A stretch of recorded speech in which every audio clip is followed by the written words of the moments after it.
नमस्कार साथियों, मैं मनोज स्वराजी स्वागत करता हूं आपका मिनी संसद के मंच पर। आज हम हैं दिल्ली के जंतर मंतर और दिल्ली के जंतर मंतर पर एक बहुत बड़ा आंदोलन पूरे देश से आए हुए श्रमिक वर्ग के जरिए किया जा रहा है, जिसमें महिलाएं खासकर बड़ी संख्या में मौजूद हैं।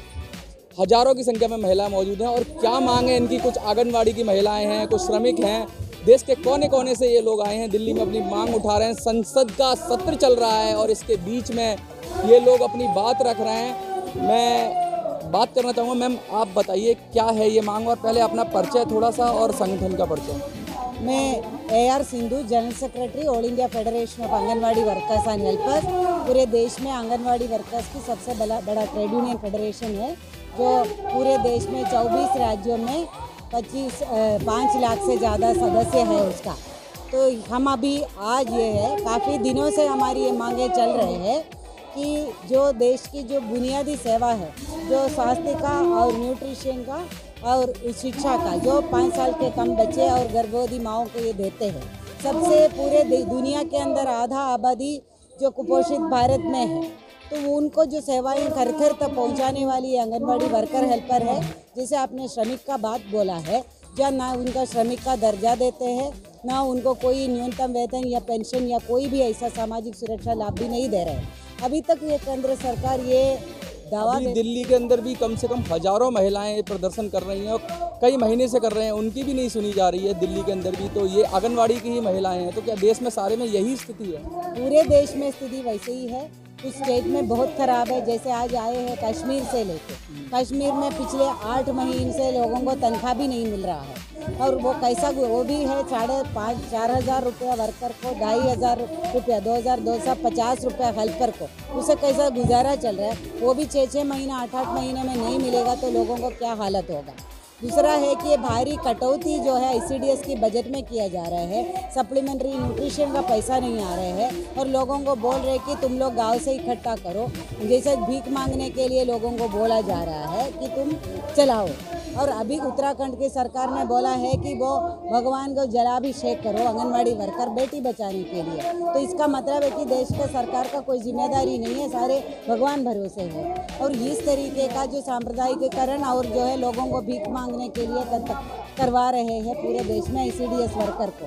पूरे कोरोना काल में अपनी जान पे खेल के लोगों ने जो लोगों का सेवाएं किया है, 1 रुपया भी कोई रिस्क अलाउंस नहीं दिया गया है और हज़ारों लोगों को जान गया है, बीमार हो गया है, किसी को मुआवजा तक नहीं मिला। ये सारे जब हमने मांग उठाया है, खुद मंत्रियों ने घोषणा के ऊपर घोषणा करते हैं कि न्यूनतम वेतन देंगे, फलाना देंगे, पेंशन देंगे, और वो जब मांगने के लिए जाते हैं, जैसे आपने दिल्ली का बात किया है, 991 वर्कर को, हेल्पर को नौकरी से निकाल दिया तो सारी राज्य सरकारों से लेके केंद्र सरकार, सबका रवैया एक जैसा लगता है आपको? सारे, कुछ राज्यों में कुछ फर्क हो सकता है और कुछ है कि वो सारे भी आंदोलन की बदौलत है कि कुछ ज़्यादा पैसा मिल रहा है। लेकिन अभी तक जो सरकार का कहना था कि ये लोगों को ये कर्मचारी नहीं घोषित कर सकते क्योंकि सुप्रीम कोर्ट ने मना किया है।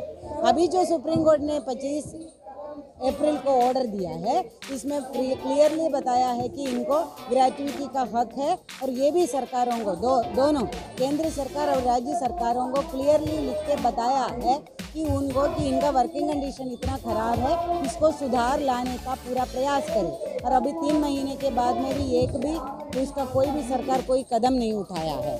और जब हम अपना हक के लिए शब्द उठा रहे हैं कि नौकरी से निकाल दे रहे हैं, तो यहाँ पे हम लोग इधर है। और ये भी नहीं है, आज से नहीं है। आप जैसे बताया कि पिछले महीनों में इतना महंगाई का दौर चल रहा है और 6 महीना तनख्वाह भी नहीं मिल रहा है, और ये जो मिल भी रहा है उससे कुछ गुजारा नहीं हो रहा है। और उनको ये न्यूनतम वेतन का और ये रिस्क अलाउंस का और ये ग्रेच्युटी पेंशन, ये सबका मांग लेके हम लोगों ने जो सरकारों से मिला है, विधायकों से मिला है, से खुद जो है मंत्री को निवेदन दिया है, लेकिन कोई कार्रवाई इसके अंदर में नहीं हुआ। तो मजबूर होके जो है हमारा रिप्रेजेंटेटिव है हर राज्य का यहाँ पे आज मौजूद है, और हम यही मांग करेंगे कि ये है हमारी बुनियादी अधिकार है। तो ये केंद्र किसका रोल क्या है इसमें, केंद्र सरकार का कैसे करेंगे, इससे क्या मांग करेंगे केंद्र सरकार? केंद्र सरकार का ही ये ICDS का योजना है और ये ICDS का योजना का पूरा डिजाइन, इसका भर्ती कैसा करना, ये सारा जो है तय करते केंद्र सरकार। ये योजना ही उन्हीं का है और अभी जो है वो योजना के तहत में उनको जो आंगनबाड़ी वर्कर हेल्पर को पोषण ट्रैकर आप जैसा आप दे रहे हैं और वो काम भी तो केंद्र सरकार का है। तो ये केंद्र सरकार ही उनके लिए जो जिम्मेदार है कि पूरा देश का माल न्यूट्रिशन का जो है उसका समाधान निकालने की उनकी जिम्मेदारी है। तो लेकिन जब हम मांग करने के लिए जाएंगे तो बोलते, पहले बोला था वो सरकारी कर्मचारी नहीं है, अभी बोल रहे कि कभी राज्य सरकार का है, राज्य सरकार बोलेंगे ये केंद्र का योजना है। इस तरीके का ये सरकारों का रवैया है। केंद्र सरकार का ये योजना है, उनकी पूरा जिम्मेदारी है, बजट का पूरा उसके आता है, सारा GST उस पर जाता है, अभी सारे चीज़ पे GST भी लगा दिया। तो इसमें उनका पूरा जिम्मेदारी बन रहा है कि ये इसको पक्का बनाए और ये उनको न्यूनतम वेतन और पूरा पेंशन दिया जाए और हमें ट्रेड यूनियन अधिकार भी दिया जाए। ICDS के अंदर में जो सेवाएं हैं, जनता जो बच्चे भूखे मर रहे, जो माएँ दम तोड़ रहे हैं, उनके लिए पूरा खाने का बंदोबस्त होना चाहिए, खाद्य सुरक्षा का अधिकार के तहत भी, और जो बच्चे का स्कूल पूर्व शिक्षा है वो आंगनबाड़ी तहत को होना चाहिए। ये हमारी मांग है और पूरा उसके लिए बजट आवंटन का मांग कर रहे हैं हम। देखिए, मानवता के नाते इनकी मांग जायज़ है और इंसानियत के नाते भी ये एक बहुत बड़ी मांग है, सरकार को समझना चाहिए। और मिनी संसद जो हमारा YouTube चैनल है उसके जो दर्शक है उनके लिए क्या सपोर्ट चाहेंगे, क्या कहना चाहेंगे उनके लिए? हम इनसे भी नहीं, पूरे देश की जनता को बोलेंगे कि ये बुनियादी अधिकार का, संवैधानिक अधिकार है, जीने का हक का लड़ाई है कि ये जीने का हक बच्चों का है, माँओं का है और आंगनबाड़ी वर्कर हेल्पर का है।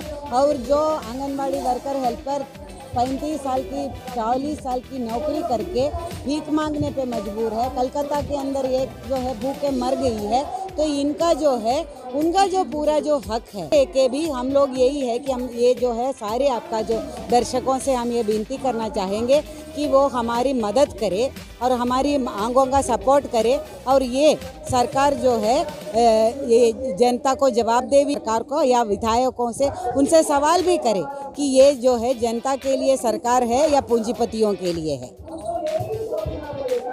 बहुत बहुत शुक्रिया आपका। अगर आपको इनकी मांग जायज़ लगती है और जायज़ है तो आप लोगों से उम्मीद है कि इनको सपोर्ट करेंगे, वीडियो को शेयर करेंगे, चैनल को लाइक करेंगे, सब्सक्राइब करेंगे और ज़्यादा से ज़्यादा लोगों तक इनकी बात पहुंचाएंगे जिससे इनको इनका हक मिले। जय हिंद, जय भारत।